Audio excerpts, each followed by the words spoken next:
Hello students, good morning to all of you. आज हम प्रश्नावली आपकी 3.2 शुरू करेंगे।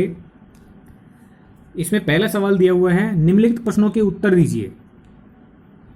पहला भाग है, कार्तीय समतल में किसी बिंदु की स्थिति निर्धारित करने के लिए खींची गई क्षैतिज तथा ऊर्ध्वाधर रेखाओं के नाम क्या हैं। तो देखो, समतल में किसी भी बिंदु की स्थिति दिखाने के लिए हम दो लंबवत रेखाएं खींचते हैं, ये आप जानते हैं। ये हमने जो पहला नोट्स वाला पेज था उसमें देखा था। किसी भी बिंदु की स्थिति निर्धारित करने के लिए आपको दो लंबवत रेखाएं खींचनी होती हैं। एक रेखा होती है क्षैतिज रेखा, जो धरातल के समांतर होती है, क्षैतिज के समांतर होती है, और एक होती है ऊर्ध्वाधर रेखा, जो सीधी खड़ी रेखा होती है। ठीक है, तो इनके आपसे नाम पूछे हैं कि कार्तीय समतल में किसी बिंदु की स्थिति निर्धारित करने के लिए खींची गई क्षैतिज और ऊर्ध्वाधर रेखाओं के नाम क्या हैं। तो आप जानते हैं, इसको हमने बोला था एक्स एक्स और इसको हमने बोला था वाई एक्स। ठीक है, तो इनके नाम क्या हो जाएंगे? क्षैतिज रेखा को हम एक्स एक्स कहेंगे तथा ऊर्ध्वाधर रेखा को वाई एक्स कहेंगे। ठीक है, जो दूसरा इसका सवाल का भाग है वो है कि इन दोनों रेखाओं से बने हुए प्रत्येक भाग का नाम क्या है। ये जो दोनों रेखाएं खींची गई हैं, क्षैतिज रेखा और ऊर्ध्वाधर रेखा, इन दोनों रेखाओं से बने हुए प्रत्येक भाग का नाम क्या है। तो देखो, ये जो रेखाएं हैं वो चार भाग बना रही हैं। ये भाग, ये दूसरा, ये तीसरा, ये चौथा, यानी चार भाग बने हैं। तो चार अंश बने हैं, चार भाग बने हैं, इसलिए इसका नाम है चतुर्थांश। चौथा अंश यानी चतुर्थांश। ये पहला चतुर्थांश होता है, ये दूसरा चतुर्थांश होता है, ये तीसरा चतुर्थांश बोला जाता है, और ये चौथा चतुर्थांश बोला जाता है, यानी चौथा अंश यानी चौथा भाग। तो प्रत्येक भाग का नाम क्या लिखेंगे आप? चतुर्थ अंश, मतलब चौथा अंश।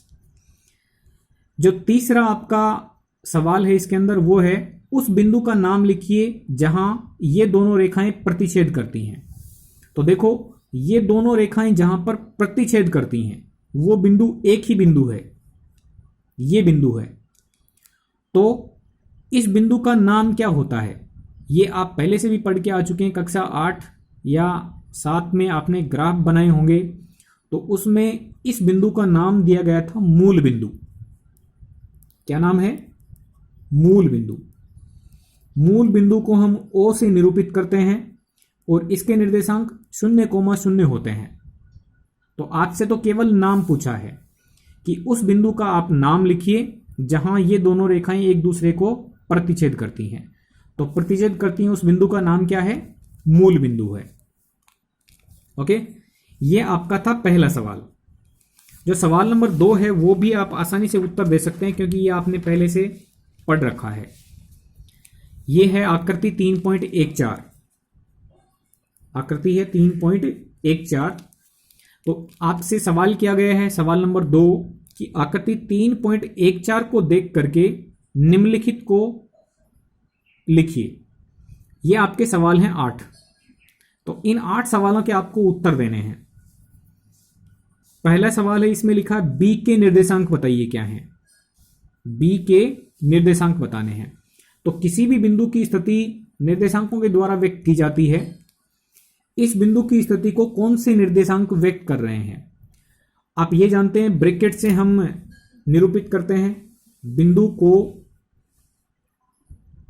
पहले एक्स एक्स का निर्देशांक दिया जाता है, तो इससे सीधे एक्स अक्ष पर आ जाएंगे। आपको क्या दिखाई देगा? -5।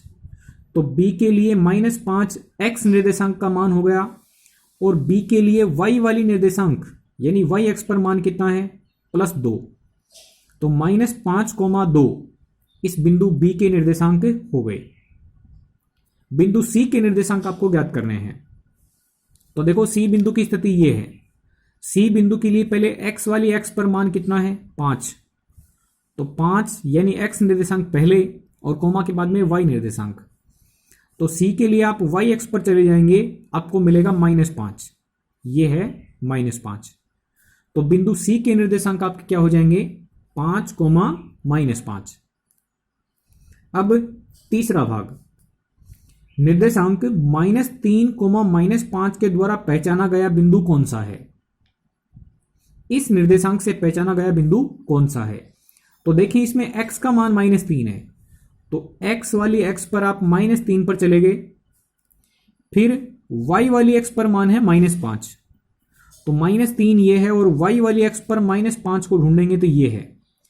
यहां से लंबवत नीचे की तरफ और यहां से बाईं तरफ, ये दोनों E बिंदु पर मिलेंगे। x का मान -3 और y का मान -5 दोनों E बिंदु पर मिल रही हैं। तो इसका मतलब -3, -5 बिंदु E के ही निर्देशांक है। E बिंदु के लिए x का मान कितना है, -3, और y का मान कितना है, -5। तो -3, -5 के द्वारा पहचाना गया बिंदु कौन सा है, E। अब देखें सवाल नंबर 4 में निर्देशांक 2, -4 के द्वारा पहचाना गया बिंदु कौन सा है। तो x का मान 2 है, तो x वाली x पर 2 धनात्मक मान, y का मान -4 है, तो y का मान देखें -4 ये, तो 2 से लंबवत नीचे की तरफ और -4 से दाईं तरफ, यानी यहां पर आप मिलेंगे। तो ये बिंदु है G। कोई आपसे G बिंदु के निर्देशांक पूछेगा तो x का मान 2 और y का मान -4। तो 2, -4 के द्वारा पहचाना गया बिंदु कौन सा है, G है। ये हो गया आपका 4 का सवाल। 5वें सवाल में आपसे पूछा है बिंदु D का भुज बताइए। ठीक है, तो बिंदु D की स्थिति ये है। यदि इससे आपके निर्देशांक पूछे जाते तो आप पहले x का मान बता देते 6, फिर y का मान बता देते 2। ठीक है, x निर्देशांक 6 है और y निर्देशांक 2 है। लेकिन आपसे पूछा क्या है, बिंदु D का भुज ज्ञात कीजिए। तो मैंने आपको बताया था भुज क्या होता है, जो x निर्देशांक होता है उसी को भुज कहा जाता है, और कोटि क्या होती है, जो y निर्देशांक होता है उसी को कोटि बोला जाता है। तो बिंदु D का आपसे भुज पूछा है, यानी x निर्देशांक यानी 6, तो आप 5 के सवाल में उत्तर देंगे 6। बिंदु H की आपसे कोटि पूछिए, यानी y निर्देशांक का मान, तो H की कोटि कितनी है, y निर्देशांक यानी -3 है। H का भुज पूछता तो x का मान हो जाता -5, लेकिन आपसे बिंदु H की कोटि पूछिए तो y निर्देशांक का मान यानी -3। बिंदु L के निर्देशांक ज्ञात करने हैं, तो देखिएगा L की स्थिति यहां पर है। L की स्थिति कौन सी x पर है, y x पर है। तो y x पर स्थिति के लिए x का मान 0, y x पर कोई भी बिंदु है तो उसके लिए x निर्देशांक का मान कितना होता है, 0, और y का खुद का मान कितना है, 5। तो बिंदु L के निर्देशांक क्या हो जाएंगे, 0,5। बिंदु M के निर्देशांक ज्ञात करने हैं, तो पहले M बिंदु की स्थिति देखते हैं। M बिंदु यहां पर है, कौन सी x पर है, x x पर है। तो बिंदु यदि x x पर है तो y का मान कितना, 0, y का मान कितना, 0, और x का मान कितना है, -3, तो ये हो गया -3। यानी बिंदु M के निर्देशांक क्या होंगे, -3,0। ओके स्टूडेंट्स, इस तरीके से आपको 3.2 के ये 2 सवाल कंप्लीट करने हैं। Thank you very much.